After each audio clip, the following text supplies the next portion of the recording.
এবার আমরা question number 38 দেখব। 38 কি বলছে, A and B are two parallel sided transparent glass of refractive indices N1 and N2। তাহলে আমাদের এখান থেকে কথা কি দাঁড়াচ্ছে, দুটো প্যারালাল গ্লাস স্ল্যাব আছে বা দুটো প্যারালাল স্ল্যাব আছে যাদের রিফ্র্যাক্টিভ ইন্ডেক্স বলে দেওয়া আছে। তাহলে প্রথমটা রিফ্র্যাক্টিভ ইন্ডেক্স বলে দেওয়া আছে N1, পরেরটা রিফ্র্যাক্টিভ ইন্ডেক্স বলে দেওয়া আছে N2। প্রথমটাকে অবশ্যই আমি নাম দিয়ে দিচ্ছি A, দ্বিতীয়টার নাম আমি দিয়ে দিচ্ছি B। এবারে কোয়েশ্চেন কি বলছে দেখো, কোয়েশ্চেন বলছে A ray is incident at an angle theta on the surface of separation between A and B। তাহলে A আর B এর সেপারেশন কোথায় হয়েছে, এখানে হয়েছে। এখানেতে কি বলছে, কোনো একটা রে থিটা অ্যাঙ্গেলেতে এসে ফল করছে। ওকে, তাহলে থিটা অ্যাঙ্গেলেতে এসে ফল করছে মানে কি, এখানটাতে সে থিটা অ্যাঙ্গেল ক্রিয়েট করেছে। ক্রিয়েট করে তার কি করার কথা না, সেই সোজা চলে যাওয়ার কথা।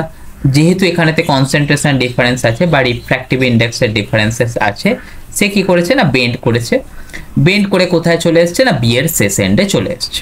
আসার পরে কি হয়েছে, after refraction from V into air grazes the surface of B. তার মানে কি বলছে, এখান অব্দি আসার পরেতে সে এটার ধার ঘেঁষে চলে যাচ্ছে, মানে কি ফাইনাল যে অ্যাঙ্গেল অফ রিফ্র্যাকশন সেটা চলে আসছে কত, 90 ডিগ্রি।